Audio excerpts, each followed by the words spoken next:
signify by saying aye. Aye. Opposed, same sign. Okay, minutes are passed. Okay.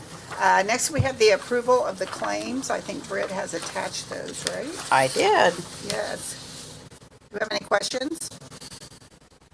No, Okay, I have none. I'll take a motion to approve those. I'll make that motion to approve. And second. All those in favor signify by saying aye. Aye. Opposed, same sign. Okay, those passed as well. Okay. Director's report. Joel, what do you have for us today?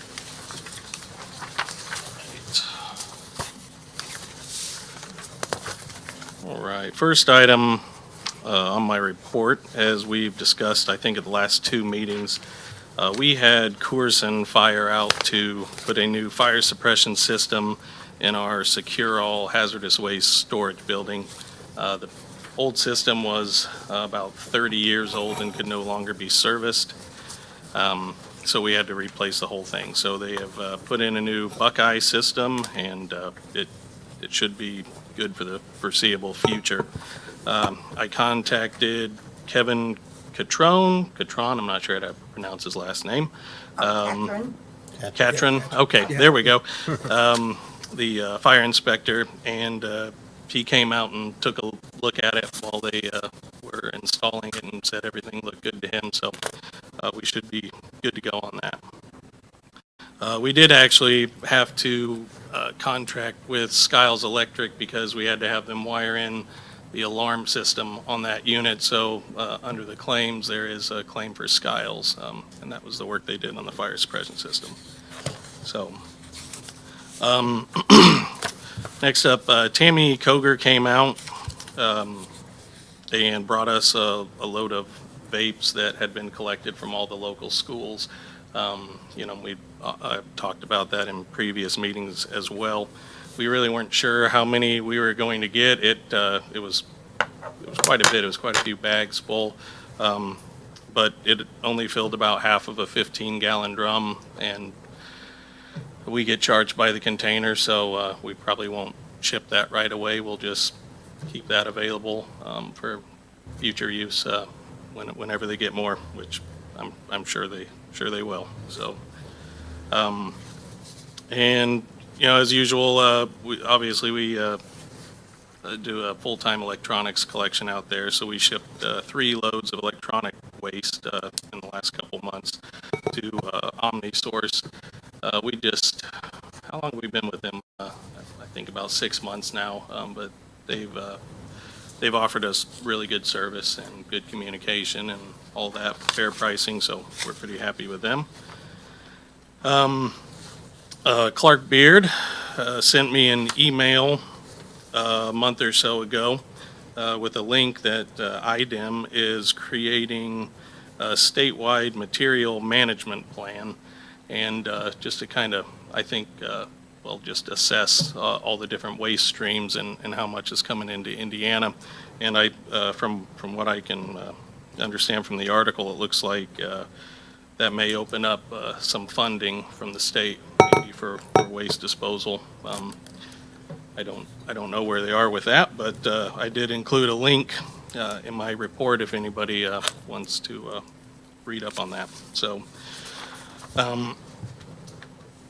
an ongoing issue that we had at the solid waste district that it didn't used to be an issue, but it has become one, is waste vegetable oil. We get a lot of cooking oil from people frying turkeys or churches that'll do a fish fry or whatever, and they bring it out to us, and sometimes it'll be like a truck bed worth, and there's really no one else taking that. So that kind of falls on our shoulders to find a way to dispose of that.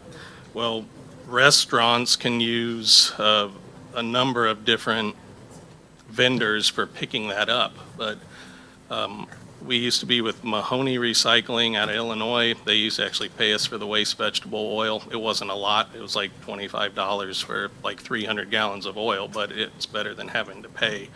And they've since changed their policy disposal of that. They don't want to take anything that they can't have 100% certainty of where it came from. And they are worried that if we dump something in there from the general public, it might contaminate the whole load, which is, a very good possibility. We can't be 100% sure that what we're dumping in there is really oil. It could have little motor oil or whatever mixed in. So they canceled our service.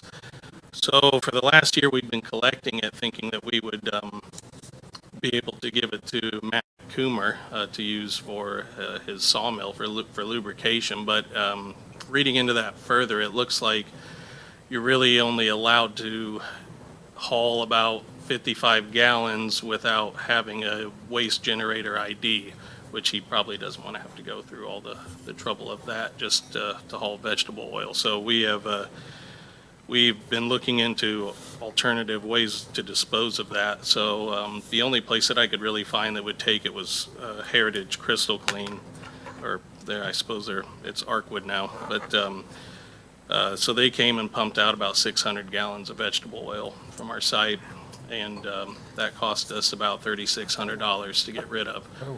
So, yeah, Expensive, it's really expensive, and it's one of the least hazardous things that we take. But Arkwood doesn't want it because it's not flammable enough to burn. It's one of those things that there's not a good option for us. So if we were a restaurant, it wouldn't be a problem, but since it's coming from the general public, it's an issue. So we were doing a mail-back program for our rechargeable batteries, and now that we're with OmniSource, then they'll take the rechargeable batteries. I changed that line item in our budget for next year from battery disposal to waste cooking oil disposal. So I made that change, so hopefully if we're getting oil in the future, we can pay to get rid of it. So. And the last item that I have on my report is something that we do regularly out there. We're working with Brian Kilman, our new street superintendent, and have with previous administrations as well on handling latex paint that comes in out of the street department. It's a non-hazardous item, and it is not cost effective to send that to a hazardous waste vendor. What most other solid waste districts do, and we do as well, is we absorb that and it just goes out to the landfill. So we last week, I think, dried out about roughly 1,000 gallons, about 8 pallets worth of latex paint.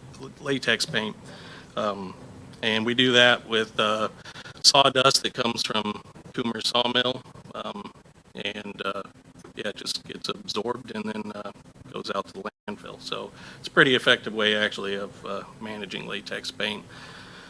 About the only other thing you can do is have everybody dry it out with cat litter, and then sometimes that doesn't go so well, and then you end up making a mess out on the street when it gets picked up. So I think this is a pretty good way to do it, and we've been doing it that way for a lot of years now. So that's all I have on my report.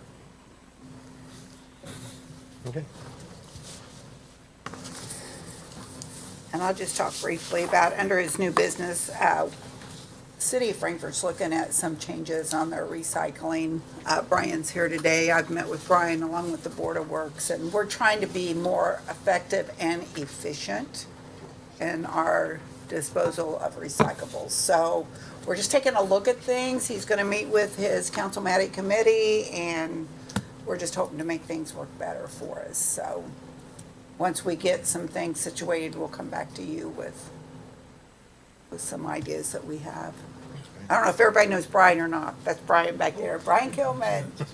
He's the street superintendent, doing a fantastic job. I'm proud of him. He's just stepped in and taken off with it. So thank you, Brian.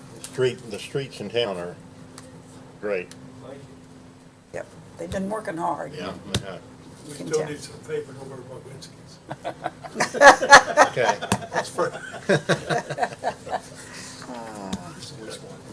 Yeah, it's always one. Okay, next we have old business. Does anybody have anything in old business? Okay. New business? Anything we need to bring up, or I can't think of anything. nothing? Okay. And is there any other business that needs to come before the board today?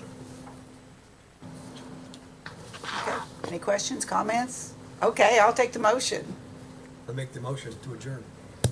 I'll second. Okay, thank you everyone for being here today. Thanks, Joel. Thank you.